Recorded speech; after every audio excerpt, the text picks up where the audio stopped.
Hello guys, आपका मेरे channel BBM lion में बहुत बहुत स्वागत। विकारी शब्द, आइए इस ब्रैकेट में हम विकारी शब्द देखते हैं, वाक्यों को देखते हैं। छात्राएं पढ़ती हैं, छात्र पढ़ रहे हैं, वे पढ़ते हैं, वे अच्छे से पढ़ते हैं, वह अच्छा नहीं पढ़ती। इस तरह से ये वाक्य दे रखे हैं। इन वाक्यों में से हमने संज्ञा, सर्वनाम, विशेषण और क्रिया अलग अलग ब्रैकेटों में रखने हैं और देखना है इन चारों में क्या परिवर्तन हो रहा है। संज्ञा में है लिखा हुआ है छात्र और छात्राएं। सर्वनाम में कौन कौन से शब्द हैं, इनमें वह और वे, उस ब्रैकेट से छाट के यहां पर लिखना है। और विशेषण में है अच्छा और अच्छी। और लास्ट रह गया क्रिया। क्रिया कौन कौन से हैं? पढ़ती है, पढ़ रहे हैं, पढ़ते हैं या पढ़ती, ये है क्रिया शब्द। ये चार प्रकार के शब्द मिले। यहां पर संज्ञा में देखो छात्र और छात्रा। छात्र और उसका स्त्रीलिंग हो गया छात्रा और बहुवचन हो गया छात्राएं। तो वो जो छात्र मूल शब्द है उसमें विकार आ रहा है। विशेषण में अच्छा, मूल शब्द है अच्छा, उसमें विकार हो गया अच्छे हो गया। इसी प्रकार सर्वनाम में वह, अगर बहुवचन में बोलेंगे तो वे, ये परिवर्तन हो गया। एक वचन में अलग बोलना है, बहुवचन में अलग बोलना है। इसी तरह क्रिया में पढ़ती है तो अगर वो लड़की है तो पढ़ती बोलेंगे, लड़का है तो पढ़ता है बोलेंगे, बहुवचन है पढ़ रहे। तो इनमें परिवर्तन हो रहा है। तो जिनमें विकार उत्पन्न हो गया है, परिवर्तन हो गया है, उनको विकारी शब्द कहते हैं। इस प्रकार से हमें चार विकारी शब्द प्राप्त हुए: संज्ञा शब्द, सर्वनाम शब्द, क्रिया शब्द और विशेषण शब्द। आइए अब देखते हैं अविकारी शब्द। अरे वे भागे, अरे तुम कब आए, छात्र अचानक पढ़ने लगे, बीमारी अचानक नहीं लगती, गुरुजी के साथ छात्र भी गए, मेरे साथ मत आओ, राहुल और उसके दोस्त झूठे हैं, राम और श्याम बाजार गए। यहाँ पर ये अविकारी शब्दों को समझना है हमने। जैसे अरे वे भागे, अरे तुम कब आए, इन दोनों वाक्यों में अरे में कोई विकृति नहीं आ रही है।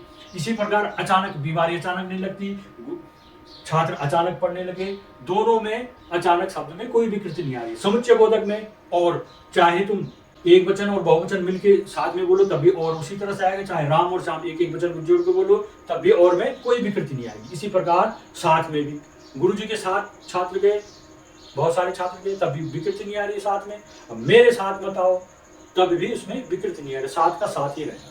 तो इस तरह से इनमें कोई विकार उत्पन्न नहीं हो रहा है, इन्हें कहेंगे अविकारी शब्द। तो आइए पढ़ते हैं अविकारी शब्दों के बारे में।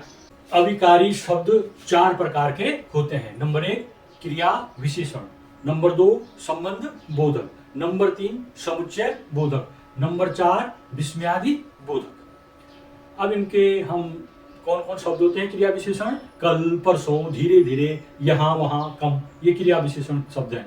संबंध बोधक शब्द बाद, पश्चात, कारण, साथ, संग, हेतु, ये संबंध बोधक कुछ शब्द हैं। समुच्चय बोधक शब्द क्योंकि, ताकि, यद्यपि, अर्थात। और विस्मयादि बोधक शब्द हैं वाह, उफ। जो शब्द क्रिया की विशेषता बताते हैं उन्हें क्रिया विशेषण कहते हैं। जैसे गरिमा मंद मंद मुस्कुरा रही है, उपर्युक्त वाक्य में मंद मंद मुस्कुराना क्रिया की विशेषता बता रहा है, अतः मंद मंद शब्द क्रिया विशेषण है। क्रिया की विशेषता प्रायः चार प्रकार से बताई जाती है, अतः क्रिया विशेषण के चार भेद हैं। पहला है रीतिवाचक विशेषण। जिन क्रिया विशेषण शब्दों से क्रिया के ढंग या रीति की विशेषता का बोध होता है उन्हें रीतिवाचक क्रिया विशेषण कहते हैं। जैसे प्रेशर कुकर अचानक फट गया, तो यहाँ पर अचानक शब्द रीतिवाचक क्रिया विशेषण है क्योंकि यह फटना की विशेषता बता रहा है। पहचान क्या होती है ऐसे शब्दों की? यदि वाक्य की मुख्य क्रिया के साथ कैसे प्रश्न लगा दिया जाए तो उत्तर में रीतिवाचक क्रिया विशेषण आएगा। उदाहरण, वह सरपट भागा। अगला है कालवाचक विशेषण। जिन क्रिया विशेषणों से क्रिया के समय की विशेषता का बोध होता है उन्हें कालवाचक विशेषण कहते हैं। जैसे यह पत्र संपादक को तत्काल दे आओ, तो यह है कालवाचक क्रिया विशेषण का उदाहरण। पहचान है इसकी। कालवाचक क्रिया विशेषण की पहचान का सर्वोत्तम उपाय है क्रिया के साथ कब लगाकर प्रश्न करें। उदाहरण, मैं कल जाऊंगा, जाऊंगा के आगे कब लगाओ, कब जाऊंगा। उत्तर आएगा कल। अतः कल क्या है? कालवाचक क्रिया विशेषण। अगला है स्थानवाचक क्रिया विशेषण। जिन क्रिया विशेषण शब्दों से क्रिया के स्थान की विशेषता का बोध होता है उन्हें स्थानवाचक क्रिया विशेषण कहते हैं। जैसे धर्म की सर्वत्र विजय होती है। पहचान क्या है इनकी? स्थानवाचक क्रिया विशेषण की पहचान के लिए क्रिया के साथ कहाँ प्रश्न करना चाहिए, इसके उत्तर में जो शब्द प्राप्त होता है वह स्थानवाचक क्रिया विशेषण होता है। उदाहरण है गीता ऊपर बैठी है। प्रश्न करेंगे कहाँ बैठी है? आंसर आएगा ऊपर। अतः ऊपर क्या है? स्थानवाचक क्रिया विशेषण। अब है परिमाणवाचक क्रिया विशेषण। जिन क्रिया विशेषण शब्दों से क्रिया की मात्रा या नापतोल आदि की विशेषता का बोध होता है उन्हें परिमाणवाचक क्रिया विशेषण कहा जाता है। जैसे थोड़ा खाओ, खूब चबाओ। पहचान क्रिया के साथ कितना या कितनी प्रश्न लगाने से उत्तर में परिमाणवाची क्रिया विशेषण आता है। उदाहरण है कम बोलो काम का बोलो। बोलो के पहले कितना या कितनी लगाओ। कितना बोलो? आंसर आएगा कम बोलो। तो ये हो गया उत्तर कम। कम क्या है? परिमाणवाचक क्रिया विशेषण। अब है संबंध बोधक शब्द। संबंध एक दूसरे के साथ रिलेट करना। संज्ञा और सर्वनाम के बाद आकर उनका संबंध वाक्य के अन्य शब्दों के साथ प्रकट करने वाले अव्यय शब्दों को संबंध बोधक कहते हैं। इनके पहले किसी न किसी परसर्ग की अपेक्षा रहती है, अर्थात इनके पहले कोई न कोई परसर्ग जैसे के, से, को आदि आता है। ध्यान ये रखना, इसमें संज्ञा और सर्वनाम के बाद आते हैं और अन्य वाक्य के अन्य शब्दों से उनका संबंध जोड़ते हैं। जैसे संज्ञा है माँ। माँ के बिना घर सूना सूना लगता है। तो यहाँ पर के बिना घर सूना सूना को क्या कर रहा है? संबंध जोड़ रहा है उससे। माँ के बिना घर सूना सूना लगता है। इसी तरह से अन्य संबंध बोधक शब्द हैं। समतावाचक में है सा, अनुसार, तरह, समान, जैसे, भांति, बराबर इत्यादि। पृथकतावाची में है अलग, परे, दूर, हटकर आदि।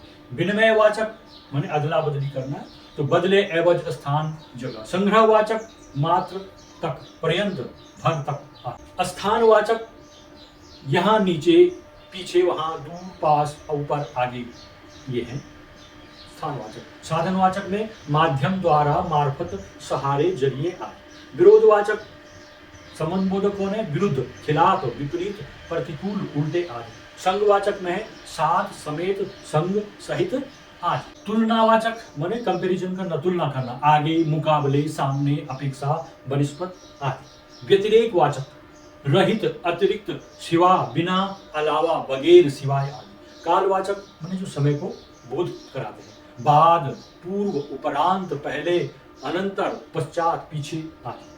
समुच्चय बोधक शब्द दो शब्दों, दो वाक्यांशों और वाक्यों को जोड़ने वाले शब्द समुच्चय बोधक कहलाते हैं। जैसे पुलिस पहुंच गई, अन्यथा दंगा हो जाता। अन्यथा, क्योंकि और परंतु, ये ऐसे ही समुच्चय बोधक शब्द है। ये समुच्चय बोधक शब्द के भेद, समुच्चय बोधक दो प्रकार के होते हैं। समानाधिकरण समुच्चय बोधक, दूसरा है व्यधिकरण समुच्चय बोधक। पहला समानाधिकरण समुच्चय बोधक माने ऐसे समुच्चय बोधक जिनसे समान पदों, शब्दों, वाक्यांशों, पदबंधों, उपवाक्यों और वाक्यों को जोड़ा जाता है, समानाधिकरण समुच्चय बोधक कहलाते हैं। जैसे विकास को बुखार था इसलिए वह विद्यालय नहीं गया। यहाँ पर जो इसलिए है समानाधिकरण समुच्चय बोधक है। व्यधिकरण समुच्चय बोधक ऐसे समुच्चय बोधक जो वाक्य में एक या अधिक आश्रित उपवाक्यों को जोड़ते हैं, व्यधिकरण समुच्चय बोधक कहलाते हैं। जैसे संजय स्कूल से चला गया क्योंकि उसके सर में दर्द था। संजय स्कूल से चला गया और एक वाक्य है उसके सर में दर्द था। तो उसके सर में दर्द था, इससे क्लियर पूरी बात। और संजय स्कूल से चला गया, जब दोनों को मिलाकर बोला जा रहा है तब बात समझ में आ रही। तो इसमें एक आश्रित उपवाक्य है और एक मेन वाक्य है। इनको क्यों कौन जोड़ रहा है? क्योंकि शब्द जोड़ रहा है। क्योंकि क्या है? समुच्चय बोधक। कौन सा? व्यधिकरण समुच्चय बोधक। विस्मयादि बोधक जो अव्यय शब्द विस्मय, प्रशंसा, प्रसन्नता, शोक और घृणा आदि भावों को प्रकट करते हैं उन्हें विस्मयादि बोधक कहते हैं। उफ, गर्मी के मारे दम निकल रहा है, पसीना निकल रहा है। विस्मयादि बोधक अव्यय वाक्य के आरंभ में आते हैं। इनके आगे विस्मयादि बोधक चिन्ह ये लगाया जाता है। विस्मयादि बोधक अव्ययों का वाक्य के साथ संबंध नहीं होता, ये स्वतंत्र होते हैं। अंतिम है निपात। जो अव्यय वाक्य में किसी शब्द के बाद लगाकर उसे विशेष बल प्रदान करते हैं उन्हें निपात कहते हैं। उदाहरण है राम ही कल जाएगा। यहाँ पर राम के बाद ही लगाए थे, ही राम पर जोर दे रहा है। कौन जाएगा?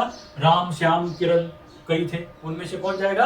राम। तो राम ही कल जाएगा। अब यहाँ पर कल के बाद लगाया ही और समय आज जाएगा, कल जाएगा, परसों जाएगा। किस समय?